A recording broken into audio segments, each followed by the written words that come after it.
अम्मा 30 रुपए के जामुन कर दो। हाँ हाँ बिटिया देती हूँ, ये लो। मम्मी, ये बूढ़ी अम्मा इस उम्र में भी कितना काम कर रही हैं। हाँ बेटा, शायद इनका इस दुनिया में कोई नहीं होगा, तभी तो इतनी उम्र में भी खुद काम कर रही हैं। चलो बेटा, ऑटो वाला वेट कर रहा है। उस औरत की बातों को सुनकर जानकी नाम की उस बूढ़ी औरत की आंखें भर आती हैं और वो अपने आप से ही बातें करने लगती है। हाँ, आज मैं इस दुनिया में अकेली हूँ, पर कल तक मैं अकेली नहीं थी, मेरा भी परिवार था। पर सुनो जी, पापा को गए 1 महीना हो गया, पर तुम्हारी माँ अभी तक सदमे से बाहर नहीं आई। घर के सारे काम मैं करूँ और वो आराम से बैठकर रोटियां तोड़े। मैं कोई नौकरानी नहीं हूँ, तुम इन्हें किसी वृद्धाश्रम में छोड़ाओ, मैं तंग आ गई हूँ इनसे। तुम जानती भी हो सुधा, तुम क्या बोल रही हो? ये घर माँ के नाम है, अगर माँ चली गई तो उनके साथ ये घर भी चला जाएगा, फिर रहना सड़क पर। बात करती हो। लाओ मेरा टिफिन दो, मैं लेट हो रहा हूँ। विनोद काम पर चला जाता है, तभी जानकी मंदिर से आ जाती है। पोता सूरज भी साथ था।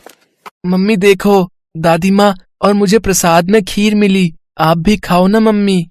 मुझे नहीं खानी, और चुपचाप जल्दी से खीर खत्म कर और पढ़ने बैठ। एक संडे का दिन होता है और पूरा दिन तू घूमने फिरने में लगा देता है। और माँ जी, आपको जब मैंने बोला था आज मशीन लगाकर कपड़े धो देना, तो आपसे कपड़े तो धुले नहीं, सुबह सुबह पूजा करने मंदिर चली गई। अब मशीन लगाकर कपड़े धो लो, बड़ी मेहरबानी होगी। चिंता मत करो बहू, मैं बस मशीन लगाने ही जा रही हूँ। सुधा का यही स्वभाव था, वो अपनी सास जानकी पर अत्याचार करती थी। घर के सारे काम जानकी ही करती थी। पति के दुनिया से चले जाने के बाद जानकी पर मुसीबतों का पहाड़ टूट पड़ा। जानकी की बहू सुधा तो इसी फिराक में थी कि किस तरह से जानकी को इस घर से धक्का देकर उनके घर की मालकिन बन जाए, और उसे मौका मिल ही गया। अरे मैं मर गई, ये गर्म पानी बाल्टी में किसने रखा था? मेरा हाथ जल गया। जरूर ये काम माँ जी का है, वो तो चाहती है कि मैं मर जाऊं और उन्हें इस घर में आराम से रहने को मिले। क्या हुआ सुधा, तुम्हारा हाथ कैसे जल गया? ये सब तुम्हारी माँ के कारण हुआ है। उन्होंने ही जानबूझकर बाल्टी में गर्म पानी भरकर रखा था ताकि मैं नहाने जाऊं तो मैं जल जाऊं। अब मैं इस घर में एक पल भी नहीं रहूंगी, मैं जा रही हूँ यहाँ से। माँ, आपको शर्म आनी चाहिए, आपकी वजह से आज मेरा घर परिवार टूट रहा है। आप कहीं चली क्यों नहीं जाती हो? मेरी इसमें कोई गलती नहीं विनोद बेटा, मुझे तो बहू ने ही कहा था कि उसे गर्म पानी से नहाना है, और मैंने उसे कहा भी था कि बाल्टी में गर्म पानी मैंने रख दिया है। मुझे नहीं पता कि ये बहू ऐसा क्यों कर रही है। तुम बेकार में ही मुझ पर नाराज हो रहे हो। हाँ हाँ, मैं ही झूठी हूँ, आप ही सच्ची हो। रहो अपने बेटे के साथ, सूरज स्कूल से आ जाए तो मैं उसे लेकर चली जाऊंगी। चिंता मत करो सुधा, मैं कोई ना कोई इंतजाम कल तक कर ही लूंगा, पर माँ इस घर में नहीं रहेगी। विनोद काम पर चला जाता है और सुधा अपने कमरे में जाकर सो जाती है। कुछ देर बाद सूरज स्कूल से आता है, तब वो उठती है। मम्मी दादी कहाँ हो सब? अरे मेरा राजा बेटा आ गया, चल तू बैठ, मैं तेरे लिए अभी खाना लगाती हूँ। माँ जी, खाना बन गया या नहीं?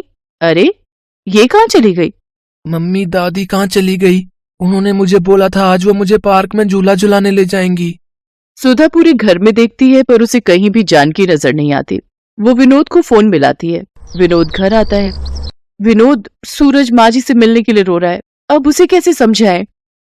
चिंता मत करो सुधा, मैं सूरज को समझाता हूँ। सूरज बेटा रोते नहीं है, तुम्हारी दादी जी हरिद्वार गई हैं, वहां एक बहुत बड़ी पूजा होने वाली है, इसलिए उन्हें आने में थोड़ा समय लगेगा। कुछ दिनों बाद तुम्हारी दादी आ जाएंगी, ठीक है? सुधा और विनोद किसी तरह सूरज को समझा देते हैं, पर वो दोनों जानकी के बारे में कुछ भी पता करने के बारे में नहीं सोचते। जानकी सड़कों पर अकेली बेसहारा घूम रही थी। जानकी के पास जो थोड़े बहुत पैसे थे वो लेकर वो दूसरे शहर आ गई और एक झुग्गी में रहकर अपना गुजारा करने लगी। अब तो बहुत से झुग्गी वाले जानकी को जानते थे। जानकी को घर से निकले आज 10 साल हो गए। पिछले 10 सालों से जानकी अपने परिवार से दूर है, पर विनोद और सुधा ने उसे ढूंढने तक की कोशिश नहीं की। गर्मियों का सीजन आया तो जानकी ने मंडी से जामुन खरीदे और जामुन बेचने लगी।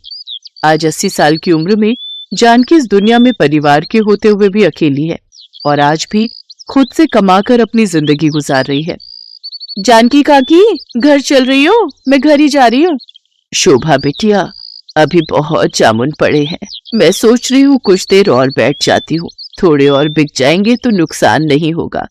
लाला के जामुन के पैसे लौटाने हैं, घर ले गई तो जामुन खराब हो जाएंगे।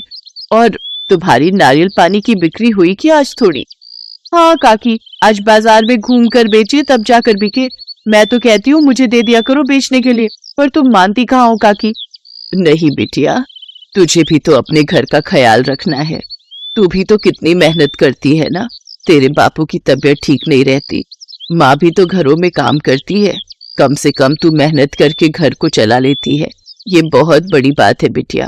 चिंता मत कर, मेरी बूढ़ी हड्डियों में बहुत ताकत है। जिंदगी के दुखों ने मेरे शरीर को मजबूत बना दिया है। तुमसे बहुत कुछ सीखने को मिलता है काकी। अच्छा मैं घर चलती हूँ, फिर तुम आराम से आ जाना। जानकी को जामुन बेचते रात हो गई। उसके पास अभी भी जामुन बचे हुए थे। तभी उसके पास एक गाड़ी आकर रुकती है। अरे यार, जामुन खाने का बहुत मन हो रहा है। चल ना, उन अम्मा से जामुन लेते हैं। एक काम कर, तू जल्दी से जाकर ले आ, मैं गाड़ी साइड लगाता हूँ। अम्मा 50 रुपए के जामुन कर दो। अभी करती हूँ बेटा। अम्मा मेरे पास 500 का नोट है, आपके पास खुले होंगे? नहीं बेटा, मेरे पास खुले तो नहीं है। सूरज, सूरज, तेरे पास 50 रुपए है क्या? जरा पकड़ा दे है तो। सूरज। जानकी सूरज नाम सुनकर थोड़ी घबरा जाती है। अचानक वो लड़का गाड़ी से बाहर निकलता है और जानकी को देखकर चौंक जाता है। दादी माँ, और यहाँ? सूरज तब छोटा था। 10 साल का बच्चा सूरज आज 20 साल का हो चुका था। सूरज अपनी दादी को पहचान गया और वो दादी दादी कहकर अपनी दादी के गले लगकर फूट फूट कर रो पड़ा। सूरज कॉलेज में पढ़ रहा था तो वो इसी शहर में रहता था। सूरज को जानकी से सारी बात पता चलती है और वो भी अपने पोते से लिपट कर खूब रोती है। इसके बाद जानकी सबसे विदा लेकर अपने पोते सूरज के साथ अपने शहर अपने घर पहुंचती है। जानकी को सूरज के साथ देखकर विनोद और सुधा हैरान रह जाते हैं, पर सूरज गुस्से में था। मम्मी पापा, आखिरी बार आप लोगों से मिलने और अपना सारा सामान लेने आया हूँ। आज के बाद मैं आप लोगों को अपनी शक्ल कभी नहीं दिखाऊंगा। मैं दादी के साथ रहूंगा। आपने मुझसे झूठ बोला कि दादी माँ हरिद्वार गई हैं, पर आज 10 साल बाद दादी की हालत देखकर सचमुच मुझे आपको अपने माता पिता कहते हुए भी शर्म आ रही है। मैं हमेशा दादी माँ के बारे में आपसे पूछता था, पर आप हमेशा टाल देते थे। कहीं ऐसा ना हो जैसा आपने दादी माँ के साथ किया है ना, कल आपके साथ ऐसा हो जाए। पर नहीं, आपके साथ ऐसा कुछ नहीं होगा, क्योंकि मैं तो आप दोनों के साथ अपने सारे रिश्ते तोड़कर दादी माँ के साथ जा रहा हूँ। नहीं सूरज बेटा, ऐसा मत कर, हम तेरे बिना जी नहीं पाएंगे। हमें माफ कर दो सूरज बेटा, ऐसा मत करो। तुम हमारे बुढ़ापे का सहारा हो। अच्छा, तो दादी माँ के बुढ़ापे का सहारा भी तो आप ही थे ना? तब आपने क्यों नहीं सोचा मैं आप दोनों की नहीं सुनूंगा, मैं दादी माँ के साथ जा रहा हूँ। सूरज जानकी के साथ वापस जाने लगता है। तभी सुधा और विनोद रोते बिलखते जानकी के पैरों में गिर जाते हैं। माँ जी मुझे माफ कर दो, मुझसे गलती हो गई माँ जी। माँ, सूरज को समझाओ ना माँ। जानकी वहीं रखी एक कुर्सी पर बैठ जाती है। नहीं सूरज बेटा, अब मुझे किसी डॉक्टर की जरूरत नहीं। मैं अपने पोता और बेटा बहू से मिल ली। अब जीने की इच्छा नहीं सूरज बेटा। अपने माता पिता को माफ कर देना। अपने माता पिता की खूब सेवा करना। माता पिता का आशीर्वाद भगवान का आशीर्वाद होता है। हमेशा खुश रहना बच्चों। इतना कहते ही जानकी की गर्दन एक ओर लुढ़क गई। ऐसा लग रहा था मानो वो अपने बेटा बहू और पोते से मिलने के लिए ही अब तक इस दुनिया में जिंदा थी। विनोद और सुधा की आंखों में शर्मिंदगी के आंसू थे। सूरज अपनी दादी से लिपटकर बहुत रोता है। आज उसकी दादी गरीबी में जिंदगी के दुखों को झेलते हुए इस दुनिया से जा चुकी थी। राधिका बच्चों को स्कूल से छुट्टी के वक्त घर लेकर आ रही थी, पर उसकी आंखों में आंसू थे। अब क्या करूं? बच्चों की फीस अगले 15 दिन तक नहीं भरी तो बच्चों का नाम स्कूल से काट देंगे। 6 महीने की फीस कहाँ से लाऊंगी? मुझे कुछ समझ नहीं आ रहा। मम्मी, बर्गर खाना है, बर्गर लेकर दो ना। मम्मी, मुझे भी बर्गर खाना है। भैया, बर्गर कितने का दिया? 10 रुपए का आलू टिक्की और पनीर लगाकर 15 रुपए का है। 10 रुपए वाले 2 दे दो भैया। ये बर्गर बनाना कितना आसान है, अगर इसमें सब्जियां अच्छी लगाकर दो तो। ये लो आपके बर्गर। मम्मी, मुझे पनीर वाला खाना था। भैया ये लो 5 रुपए और पनीर लगा दो। बस इतना सा टुकड़ा पनीर का, इसके 5 रुपए। ऐसे तो तुम ग्राहकों को लूट रहे हो। बहन जी, 15 रुपए में अब इतना ही पनीर मिलेगा। हमें भी तो बचत करनी होती है। अगर एक ही बर्गर पर ढेर पनीर लगा दिया तो फिर हमने दुकान चला ली। और इतना ही कम लग रहा है तो खुद घर पर क्यों नहीं बना लेते बर्गर? बर्गर वाले की ये बात राधिका के मन में घर कर गई और उसके मन में विचार आया, अगर मैं बर्गर का काम खोल लूं तो मेरे पास भी इतने पैसे हो जाएंगे कि मैं भी घर के खर्चों में हरीश की मदद कर सकूंगी। और फिर बर्गर बनाना तो बहुत ही आसान है। घर जाकर माँ जी और हरीश से इस बारे में बात करती हूँ। राधिका हरीश और सास से बर्गर का ठेला लगाने की बात करती है। लो कर लो बात राधिका बहू, अब तुम भी बच्चों सी बात कर रही हो। पता है हम औरतों का घर से बाहर निकलकर काम करना कितना मुश्किल है। हम औरतें घर के चूल्हा चौका ही निपटा लें वही गनीमत है। पर माँ जी आजकल बर्गर का काम बहुत चल रहा है, अगर मैं ये कर लूं तो इससे हरीश को भी पैसों में मदद मिलेगी। मुझे 15 दिन तक बच्चों की 6 महीने की फीस जमा करनी है। हरीश की सैलरी घर के किराए और खर्च में लग जाती है। दोनों मिलकर काम करेंगे तो घर खर्च में आसानी होगी। माँ राधिका का मन है तो मुझे लगता है हमें राधिका को काम करने से नहीं रोकना चाहिए। अब तू भी इसका साथ दे रहा है, फालतू के पैसे खराब करेगी और हाथ कुछ नहीं आएगा देख लेना। हरीश राधिका को 2000 रुपए देता है, पर उतने में तो बस थोड़ा ही सामान आ पाता है। राधिका परेशान हो जाती है।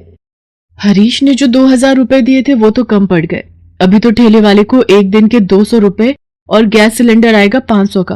अभी और खर्चा करना बाकी है। मुझे कुछ काम उधार उठाकर करना होगा। बर्गर का ठेला लगाने के लिए राधिका को उधार में सामान लेना पड़ा। राधिका ने बर्गर का ठेला लगाना शुरू कर दिया, पर अभी नया नया काम था तो ग्राहक कम आ रहे थे। राधिका शाम के वक्त बर्गर का ठेला लगाती थी, पर जैसा उसने सोचा था वैसा बिल्कुल भी नहीं हुआ। मैंने सोचा था बर्गर बिक जाएंगे तो मेरी थोड़ी कमाई हो जाएगी, पर यहाँ पर तो एक भी बर्गर नहीं बिका। पता नहीं मेरी कमाई कैसे होगी। अगर कुछ दिन तक ऐसे ही चला तो माँ जी और हरीश मुझे इस काम के लिए मना कर देंगे। बहुत हिम्मत करके मैंने ये काम शुरू किया था। राधिका अभी ये सोच ही रही थी तभी वहां एक गरीब औरत अपने 2 बच्चों के साथ आती है। दीदी बहुत भूख लगी है, मेरे बच्चे 2 दिन से भूखे हैं।